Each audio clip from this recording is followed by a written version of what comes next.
Hello from the beanbag, and welcome back to another Daily Encouragement with Naomi.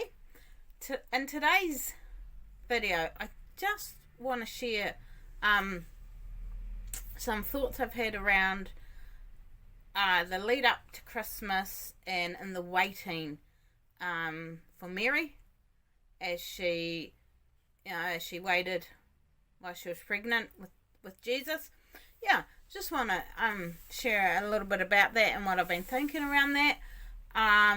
As today is officially the first day of Christmas season. I've been celebrating Christmas season for a couple months maybe now, but apparently today is the first official day. So welcome officially to the Christmas season, and let's just have a wee look at what that looked like for Mary in the lead up to giving birth. So let's do this.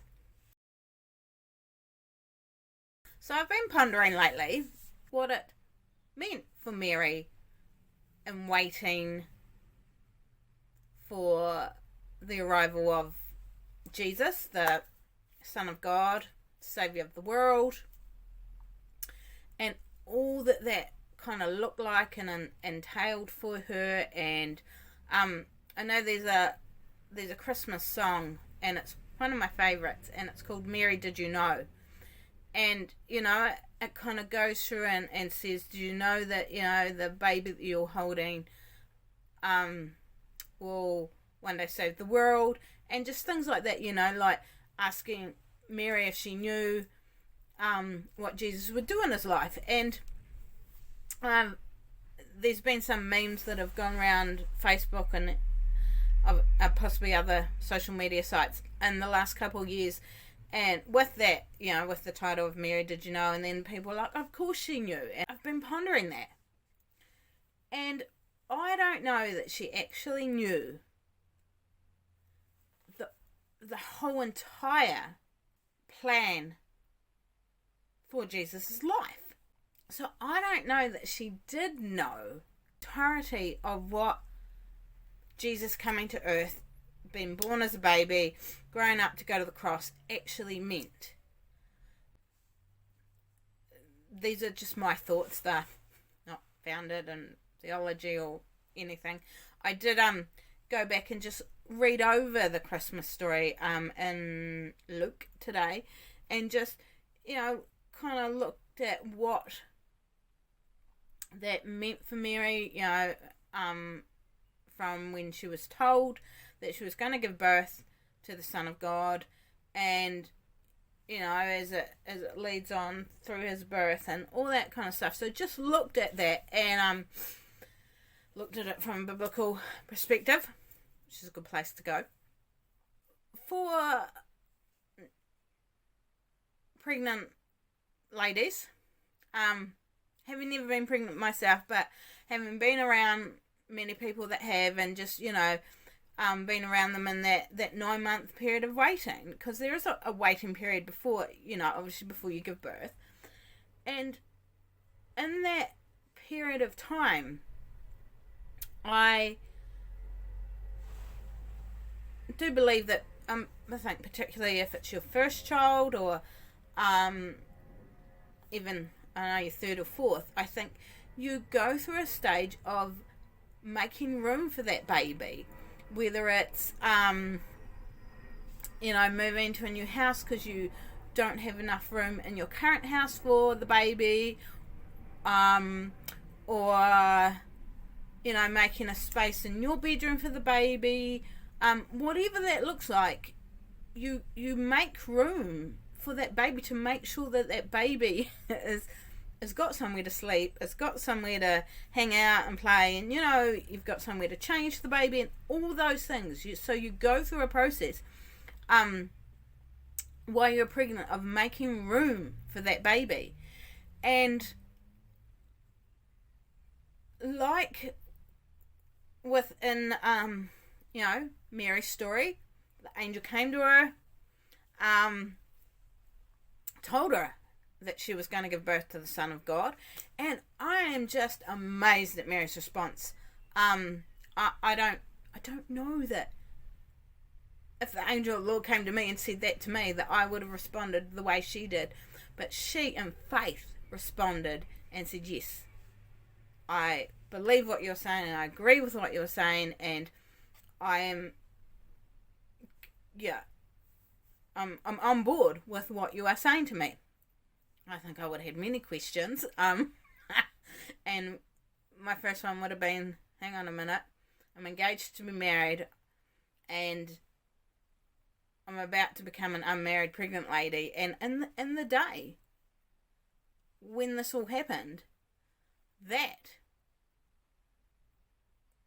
could potentially have been seen as unfaithfulness on Mary's part, and that because she was engaged to Joseph, and so that unfaithfulness was punishable by death. So she potentially could have been in a very dangerous situation, but she, in faith, went, yeah, sure, I will carry out the will of God in this situation. And I am just amazed. And I mean, she was so young too. I'm like, wow, the maturity of what we think is a very, I think in a lot of cases, consider her as a lowly peasant girl or something, like I don't think she was anyone of any status or anything like that. She was just an average young lady who had to walk through potential consequences of being an unmarried pregnant lady, and I don't know whether it doesn't say, but I don't know whether she had to ever defend herself and saying, this is not Joseph's child. Joseph and I did not sleep together. This is immaculate conception. And potentially people would have thought she was crazy. So there's all that going on in Mary's waiting and lead up to the birth of Jesus. And but the thing I just want to pick out is that in that waiting, you make room for that baby to come and to be a part of the family, and to come in and join that family. You make room, and you prepare for that baby. You make preparations, you buy clothes and furniture and everything a baby needs. You make room and you prepare. And not only do you prepare your house and your family members, you also prepare your heart for loving that child. And in the lead up to Christmas, which is 25 days, as we get ready to celebrate Christmas and to celebrate the birth of the Son of God who came to live as a baby, grow up to go to the cross, so that we can know forgiveness and salvation.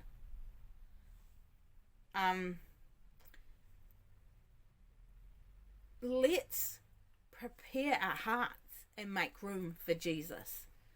And let's prepare our hearts not only to celebrate Christmas, but prepare our hearts for what God is doing in our lives in this season, and for what He wants to speak into our lives in this season. And in the, as it's Christmas coincides, I guess, with the end of the year, and so looking to next year for new things.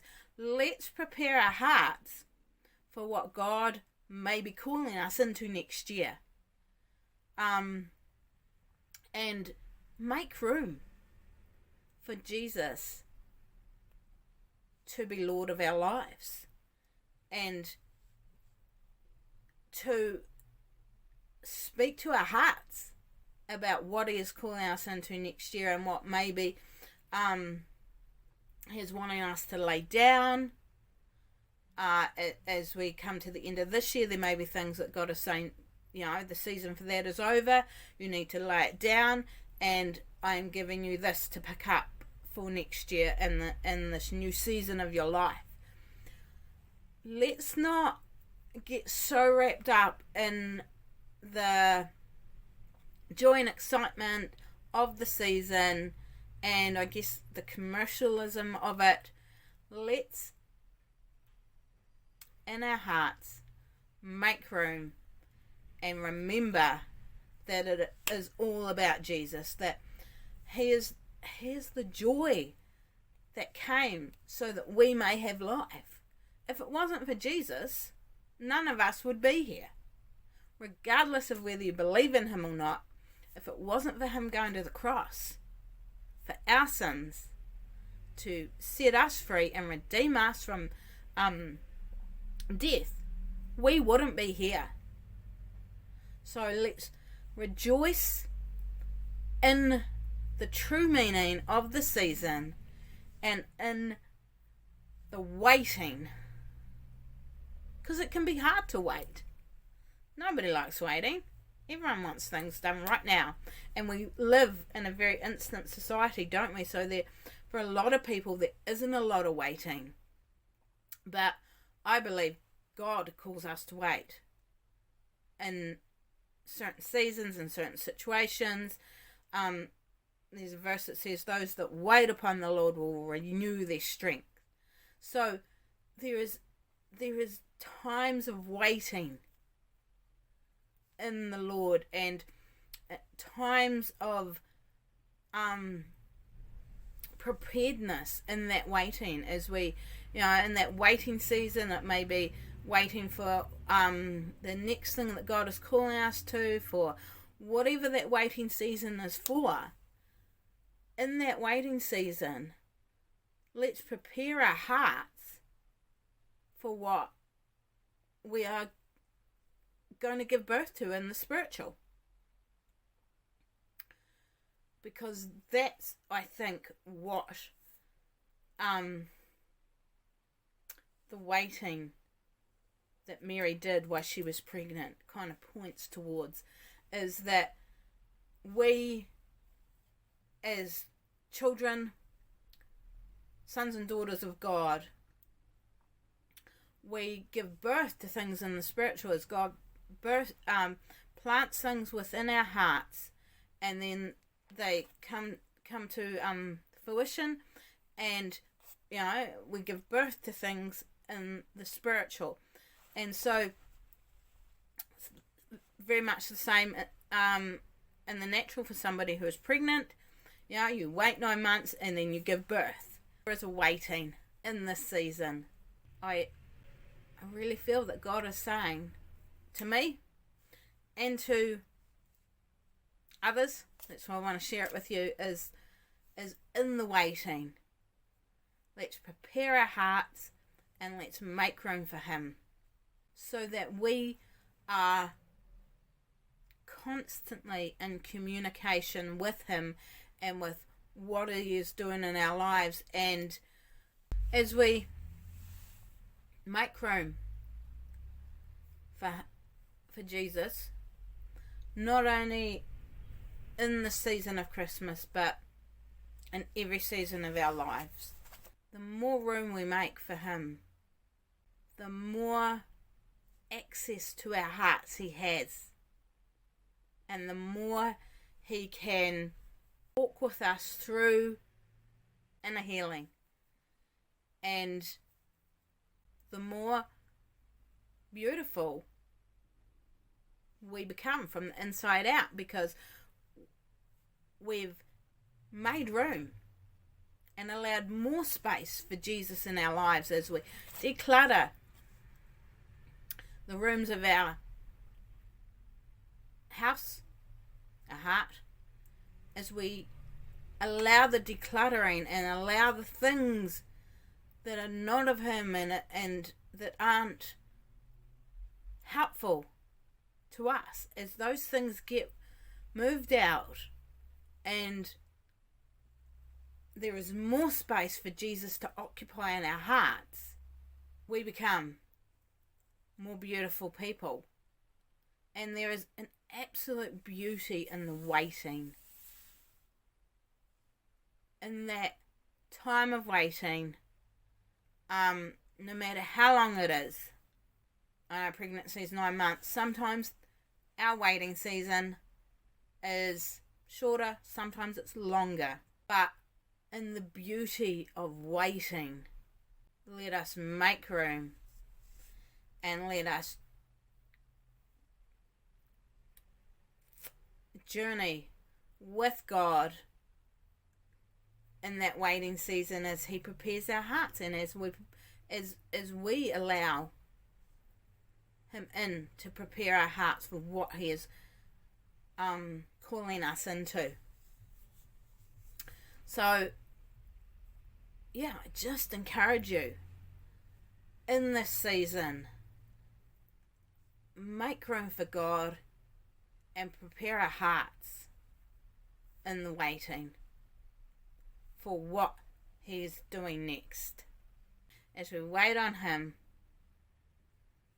He renews our strength so that we can rise up on wings of eagles and we can soar in Him. Have a fantastic rest of your day, and I pray you really enjoy this Christmas season, and that you just remember in the busyness of it and the joy of the festivities and all that kind of stuff, that you remember to make room for Jesus and to wait on Him. See you next time. Love you. Bye.